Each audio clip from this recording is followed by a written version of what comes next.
Dracula. See, now what if that would have been my entry to the movie a day challenge and just set a title and turn the video off right there? A 2-second video saying what my favorite vampire movie was. That would be boring. Of course I'm going to talk a little more than that. And no, as much as I like the movie Dracula, it's not my favorite.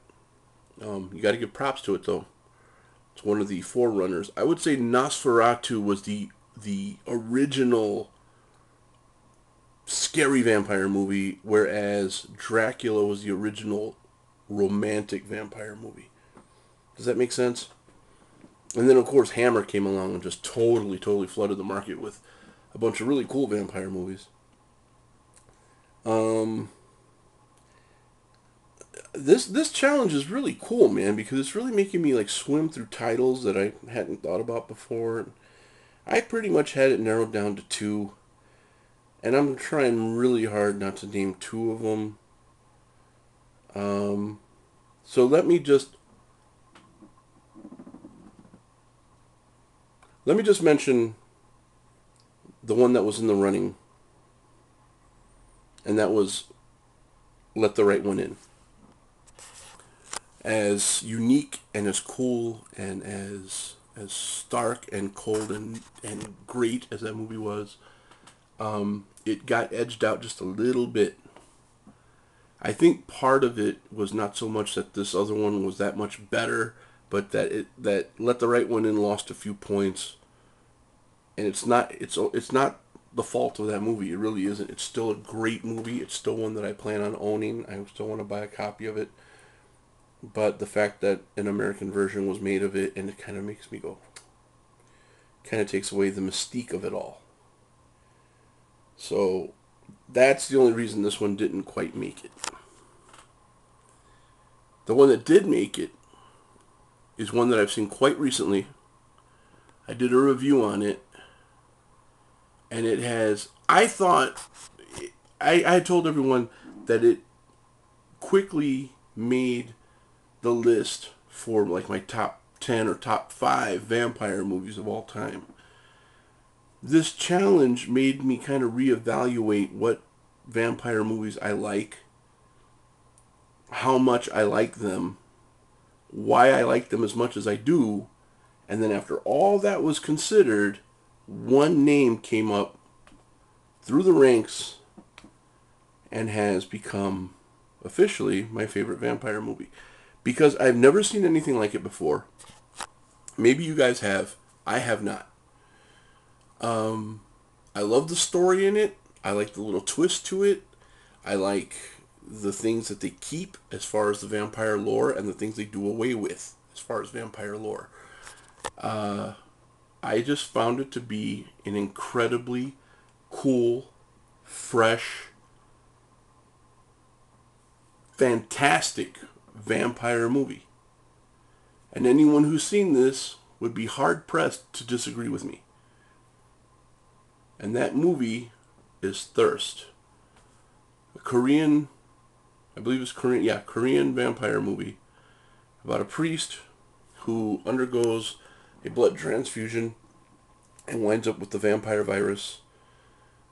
Because he is a priest, he is torn between his own survival and the vows that he took where he cannot kill anyone. You know, he has to follow those laws. And little by little, he finds ways to curb those laws or kind of bend the rules a little bit. He does wind up having sex with someone and who in turn keeps bugging him to make her a vampire after she finds out that he's a vampire. He finds a way to sustain himself without killing anyone because there's a guy in a coma. So he works in a hospital, so every once in a while he goes to that guy's bed and unplugs the IV from his arm or from the bottle, and since it's tapped into his vein, he just lays there on his back and just sucks away on that thing and sucks blood from him. And then he plugs it back in, the guy replenishes his blood, he never kills the guy. So he finds a way to exist without hurting anyone. Eventually, one thing leads to another, and he finally turns this girl into a vampire like she wants. But she is so pissed off at the whole world for the life that she's led that she uses this newfound power to overcome people when she doesn't have to. She kills indiscriminately. She just attacks and kills and feeds, and he tells her, hey, I told you can do this without killing anyone. She's like, but then what fun would that be? So you know she's got an agenda. It's not just about her own survival. It's about getting some payback for all the shit she's been dealt throughout her life. There are some comical elements in this movie, which was fine by me. It wasn't like over the top, ridiculous or anything like that. It was an interesting watch from beginning to end. And again, once again, I have to thank MonkeyTube for sending me that movie. I had it on my Netflix instant queue for at least 2 months, and I never watched it. And then, MonkeyTube said, "Hey man, I got this movie I want you to check out. I want to send it to you, just out of the blue." And I'm like, "Oh, go ahead." And he sent it to me. I'm like, "Oh, it's this movie. Yeah, well, should have told me I had it in my queue." And so since he sent it, I felt obligated to watch it. I didn't want to just not watch it. I mean, he sent it to me, right? And I watched it, and I'm like, man, I felt so stupid not watching it all the time. It was such a great movie. So, thanks again, man. And if you haven't checked him out, his link will be below. That's what this is, below. Excuse me. But, yeah, that has become my favorite vampire movie. And the director, he directed the movies like Old Boy, which I thought was an incredible movie. So I'm really, really recommending this to people who enjoy those Korean type movies. It had a feel to it that I can't really explain.